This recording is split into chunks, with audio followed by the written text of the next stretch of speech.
Syria's civil war took another ominous turn when Russian warplanes strayed into Turkish airspace on Saturday.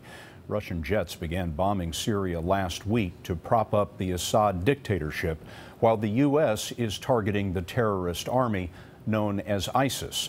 Now, two of the world's largest air forces are fighting on different sides, and keeping them separated is the job of U.S. commanders in the Persian Gulf. David Martin has a rare look.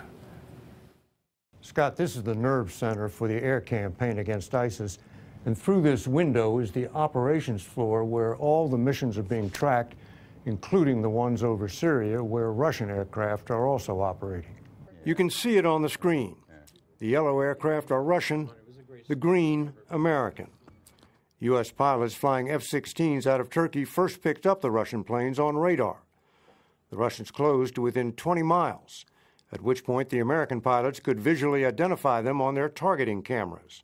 Combined Air and Space Operations Center. Lieutenant General Charles Brown, commander of the air campaign, says the Russians have come even closer than that to his unmanned drones. The closest has been, within a handful of miles into some of our remotely piloted aircraft, but for our manned aircraft, not closer than about 20 miles is about the closest we've seen.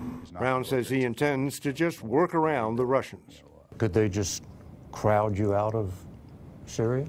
No, I don't think so. We're up a lot more often than they are, and so when if we do have to move around for that safe separation, it's for a small period of time compared to the hours and hours that we're airborne over Iraq and Syria. Despite the Russians, General Brown says he intends to increase strikes against ISIS sanctuaries in Syria.